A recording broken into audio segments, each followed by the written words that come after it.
Welcome to Support Life, a program focusing on current social issues from a life-affirming perspective. I'm Gavin Baulch, and this week our guest is Gabrielle Walsh from the Life Coalition. Hello, Gabrielle. Hello, Gavin.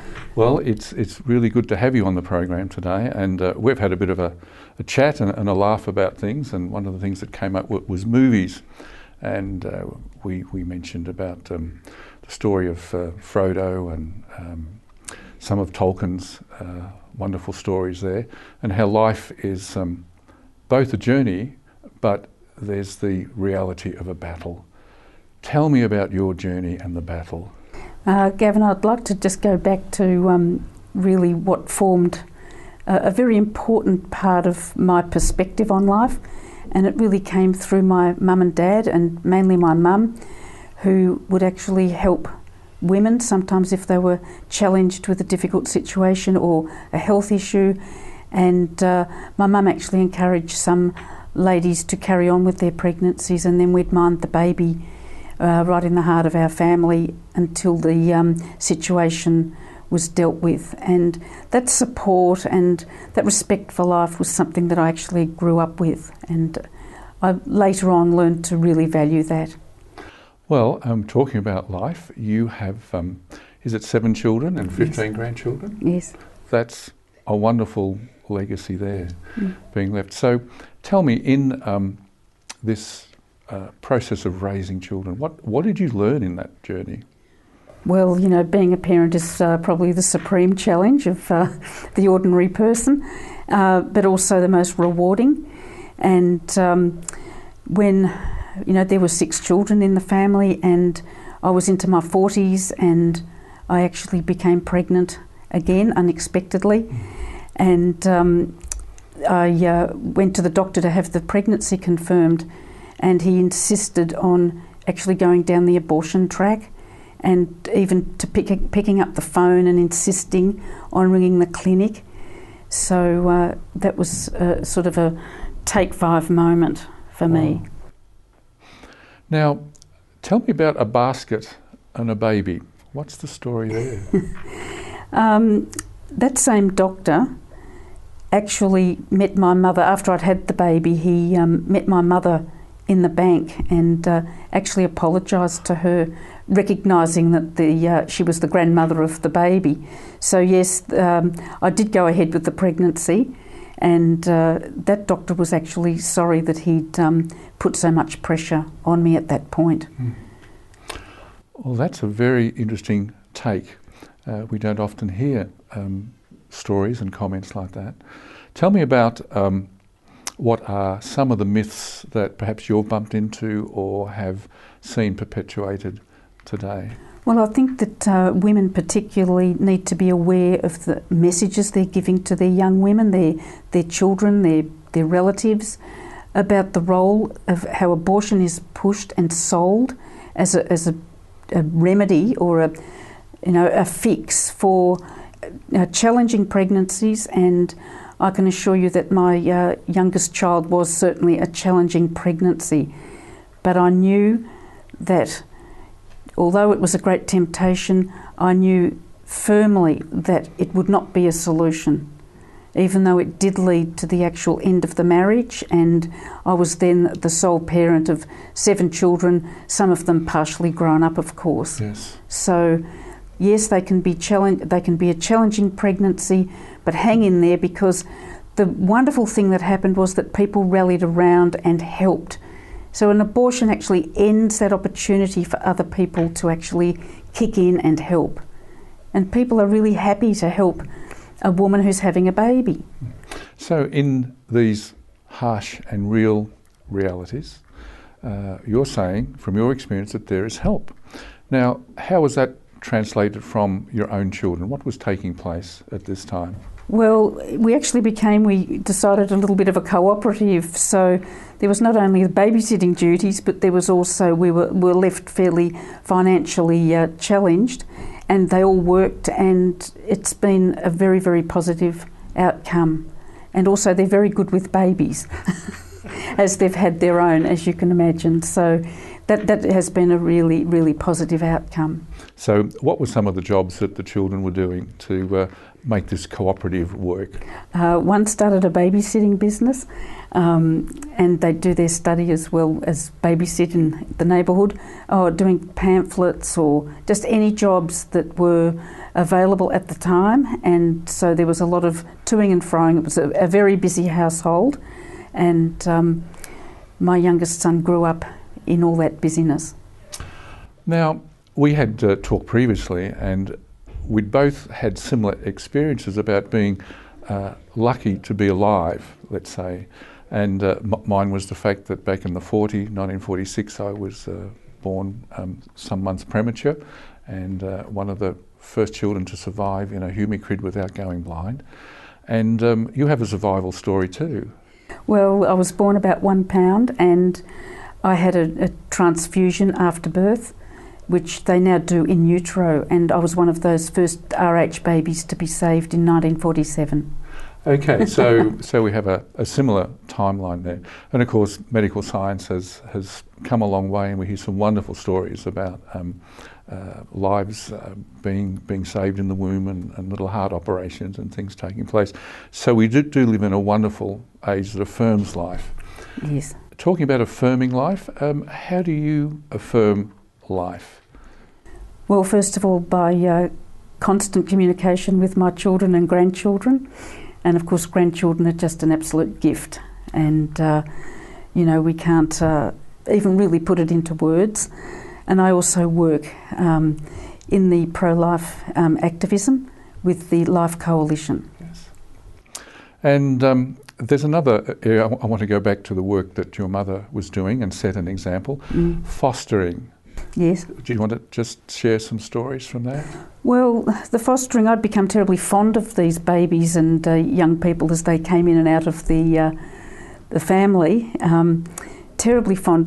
They could have been my sister, or they're just adopted into your heart. And I think that's always given me a great love for the young human person. Yes. And they've all survived and grown up and had fulfilling lives. Yes.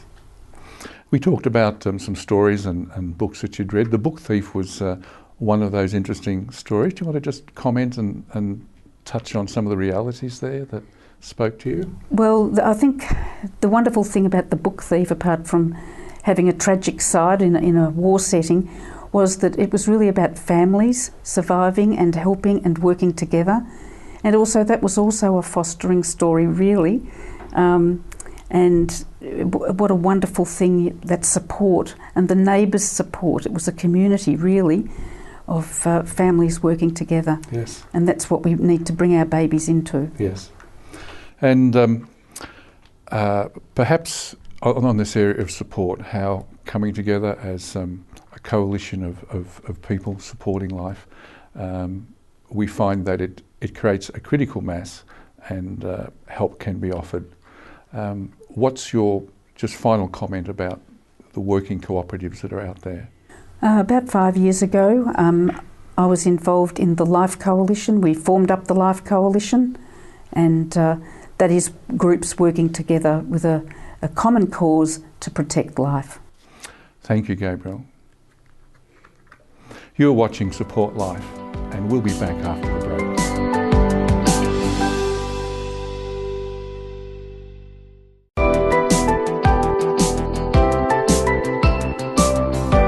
Welcome back to Support Life. I'm Gavin Baulch, and our guest is Gabrielle Walsh. Gabrielle, in reflection on our conversation, your seventh child put you into a sole parent position. Would you like to talk about that and some of the difficulties and struggles at that time? I wasn't aware of it, of course, when I became pregnant, but as the months ensued and the baby was born, my husband did leave the marriage. We were left, with economic challenges. So it was really a mind-focusing operation. We had to really concentrate on, as a family, what we were going to do, how we were going to keep bread on the table, and also to keep the children at school. So I really planned out sort of buying books before Christmas presents, and making sure that they had the things that would help them proceed. But it is challenging, but if you keep your mind on the job, I trust that it can be done in almost any circumstance.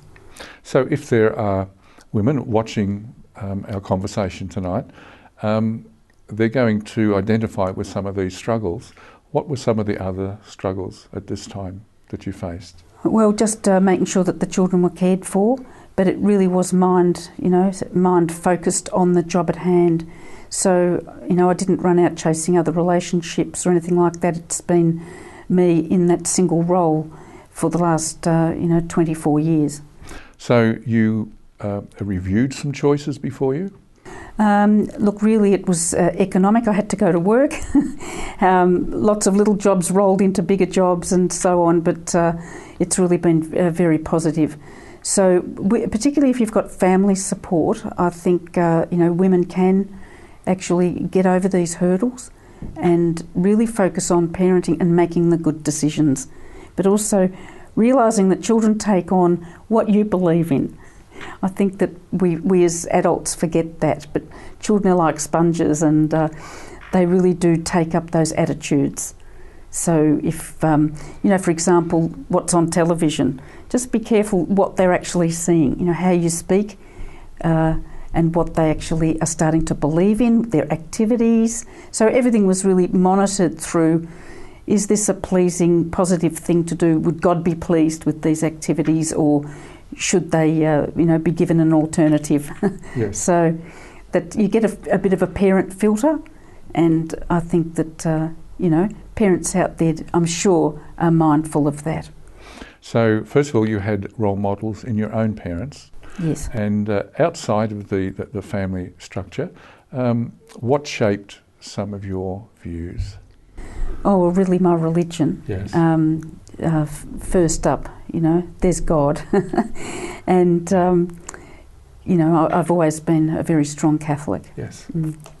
Now, as you've continued these years working with other coalitions, what's the general support given across the board to young women or women who have this unexpected pregnancy? Well, I think the helpers are, the primary caregivers in meeting women right at the coalface at the clinics, but there are other groups too who are really there to outreach to women. But even your local parish church can be a great source of local community support. Well, we've looked at hardships and choices, and so when you have time to come together to celebrate these good choices that people have made, I believe over a meal is a good place to meet and chat. Anything on the horizon where you are gathering together and over a meal talking about these wonderful moments where life has been extended? Well, the Life Coalition are having a dinner actually, Gavin, the 14th of June, and it's at Moonlight Receptions, it's only in Nicholson Street. So we will be gathering there, and there's a lot of cross-pollination and great ideas coming out of that, and appreciating what people do. Yes. I think that's always terribly important to give thanks and praise. Right. So let's come back to some myths that are out there that kind of sully the abortion debate. What are some of those myths that you're bumping into? I think one of the myths is that abortion is a quick fix, and it certainly is not a quick fix. Basically, it destroys the baby, but it also damages the woman.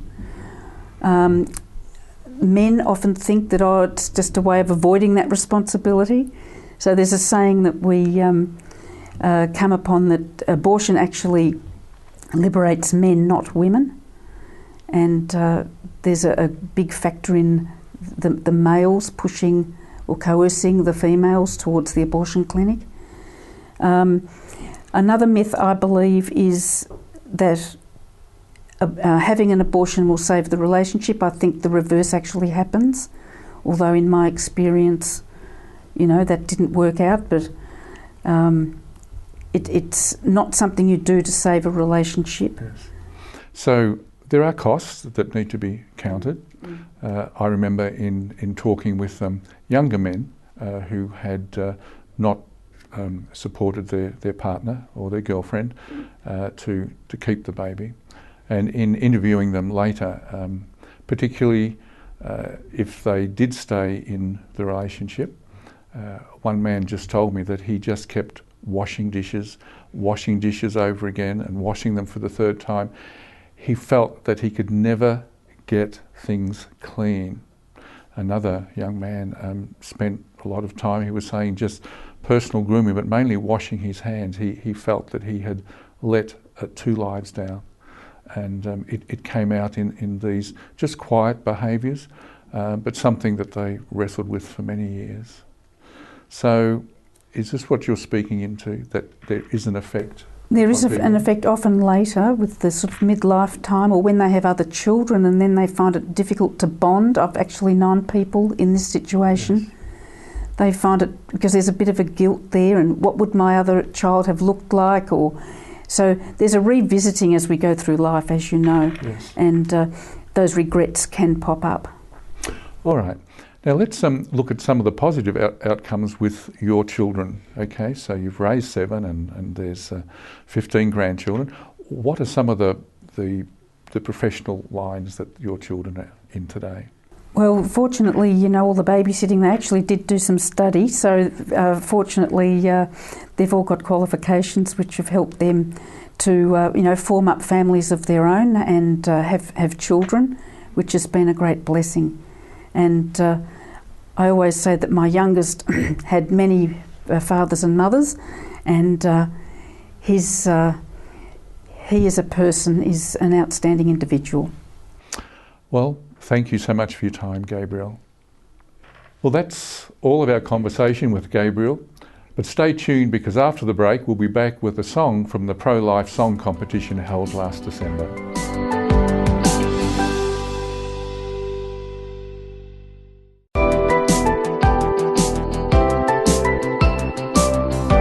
Welcome back to Support Life. I'm Gavin Baulch, and now we have, from the Pro-Life contest, Music for Life, held last December, which was organised by our previous guest, Gabrielle Walsh, a song by John Day entitled, It's Not a Dream.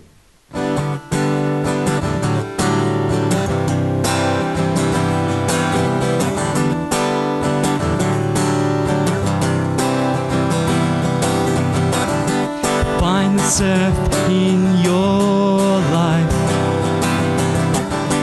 Doesn't matter if it's right, just to ride the wave, yeah. Let me take you with me. I just did this once. I'll show you, girl, it's not a dream. Oh no, no. It's not a dream, it's not a dream, it's not a dream. Oh no, no, no, it's not a dream.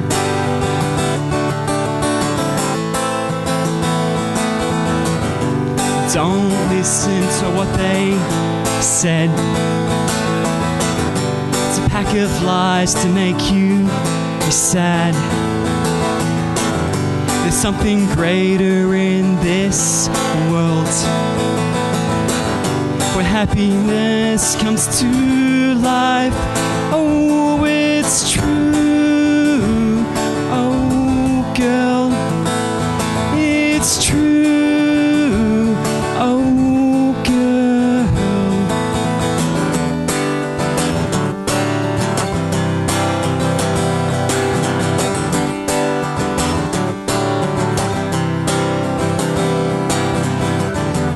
Don't listen to what they said. Look at her, she's lost the plot. I'm telling you, girl, you've got so much going for ya. I'll show you, girl, it's not a dream. Oh no, no. It's not a dream, it's not a dream, it's not a dream. Oh no, no, no. It's not a dream.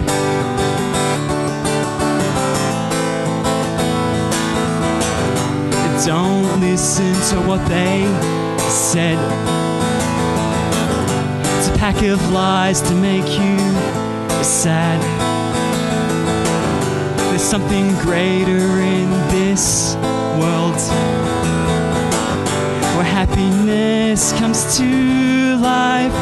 Oh, it's true. Oh, girl, it's true.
Don't be scared, don't break down. I'll be there to hold you around. God is good, you're here now. That's all I care about now. It's not a dream, it's not a dream, it's not a dream. Oh no, no, no, it's not a dream.